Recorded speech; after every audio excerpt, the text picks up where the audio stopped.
melted the bottom of the bottle. Oh my god. We have success. Yes.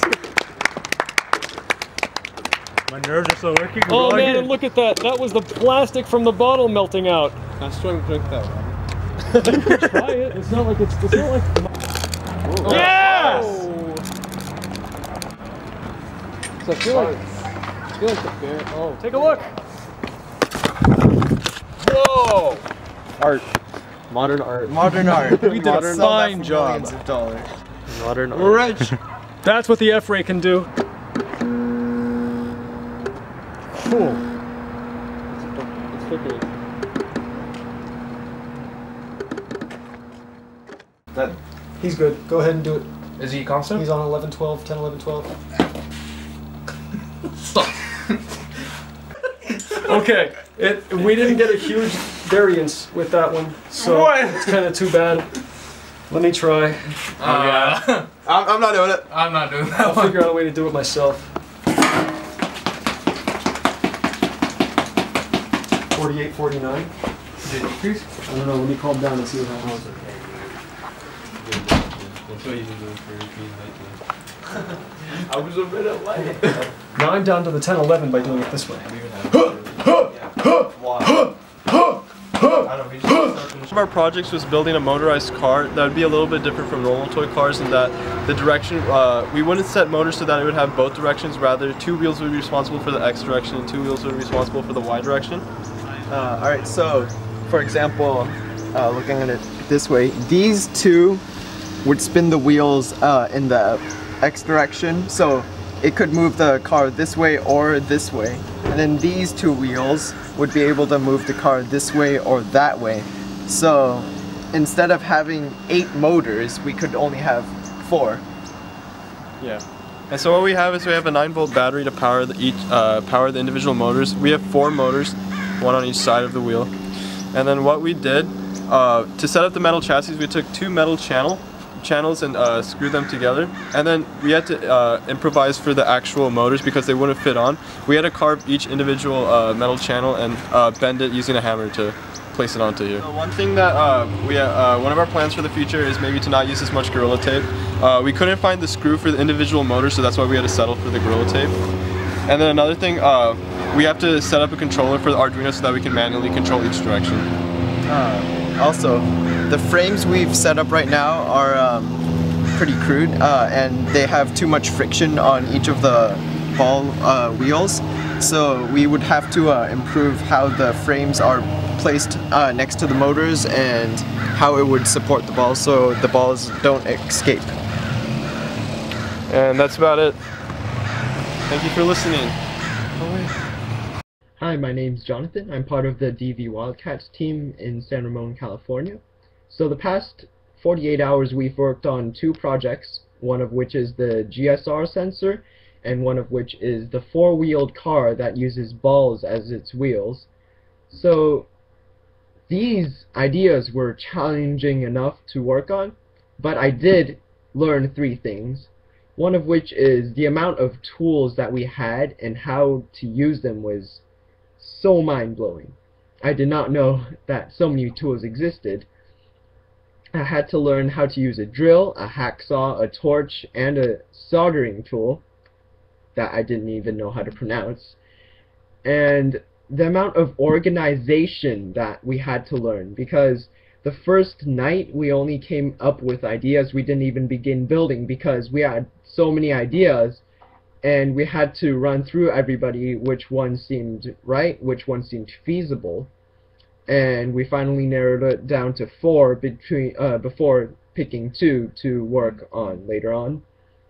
And also the amount of materials that we needed, and even though we had so many different materials, we only used some of them because only some were compatible with our project ideas, and even then we had to go to the supply store to buy more screws and bolts. And this also leads to improvisation, because when we didn't have the right materials, we really had to pound stuff out, literally. Like, I had to cut part of a channel off, and hit it with a hammer in order to create our hinges from which our motors are attached to the chassis on the four-wheeled cart. And in order to connect the wheels onto the motors, we had to heat up the drill bit before drilling holes through the wheel. And even though that's a little cheating, we had to improvise that way in order to get all the way through the plastic and make it big enough to fit on top of the motor. This past experience has just been so amazing, and I really would love to do it again. And even though our projects have not gone to its full extent, we still have a lot of work to do. This has been an amazing learning experience. Thank you. Hey guys, my name's Niraj and I was a member of the DV Wildcats team for the Deconstruction. Going into this event, I really didn't know what to expect. Mr. Rizzetti told us that we'd be building some sort of machine for this competition, but other than that I really had no other information. I always knew that I wanted to become more hands-on, and so I joined the team with the desire to learn more. But I can safely say that after experiencing this event as a whole, it was one of the best experiences I've had in high school. Beforehand, I had no experience with building, let alone using power tools. In fact, I never even heard of what an Arduino was, what an analog port was, any of that. But after going through this event, I learned more than I could have possibly imagined. I now know how an Arduino works, for example. I know how to safely operate a drill, a hacksaw, a soldering tool, a vise. I even learned a few unconventional methods when building. But most of all, I learned how to innovate. How to really think outside the box when the original plan comes to a halt, or when that you don't have the parts that you need.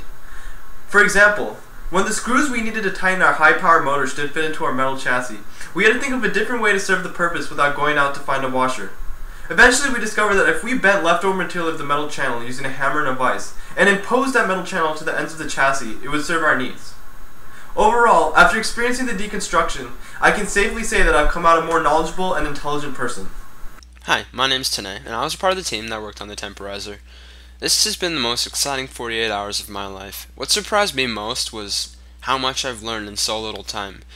As someone that's really only been involved on the software side of things, I was really clueless about all these circuits and wires. But I think by the end, I got a basic understanding of the processes that happen behind all this code. And I learned the close connection that engineering and computer science share, and decided that no matter where I end up in college next year, I should be exposed to both. I think being a part of a project like this is one of the most valuable experiences a group of 17-year-olds like us could ever have. Hi, my name is Adil Chima, and I was part of the DV Wildcats. The Deconstruction 2014 was a great event. It really proved to me that anyone can join and take part in a truly innovating experience. I personally learned a lot over the 48 hours. In terms of physical skills, I learned how to work with Arduino boards and how to solder wires to a circuit board properly.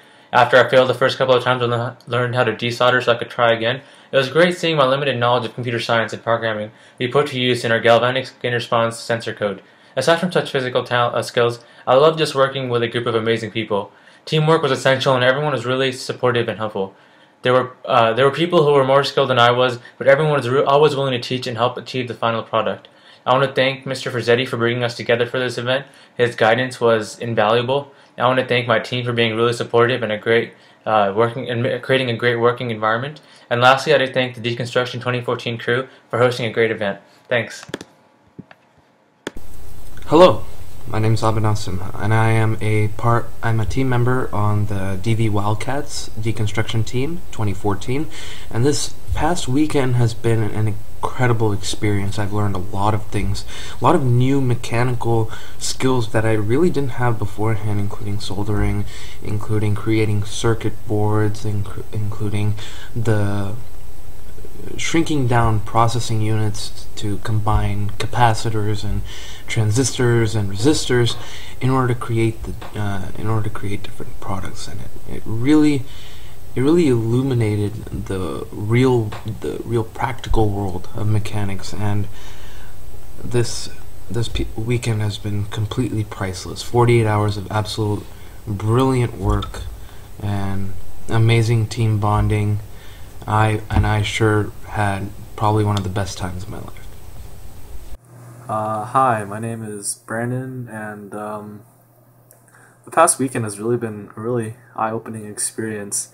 It's taught me how valuable having a team is. We all knew how to do something in our own right, but we didn't know how to do the whole thing, and together we were able to complete a really cool invention, our Temperizer / GSR sensor. It's really cool how the four of us were able to create this just using an Arduino and some aluminum foil and a couple wires. It's been a new experience that not everyone gets to try out, you know, fiddling around in a garage to create something unique, and it's been really fun. Thanks, Deconstruction team and Mr. Frizzetti.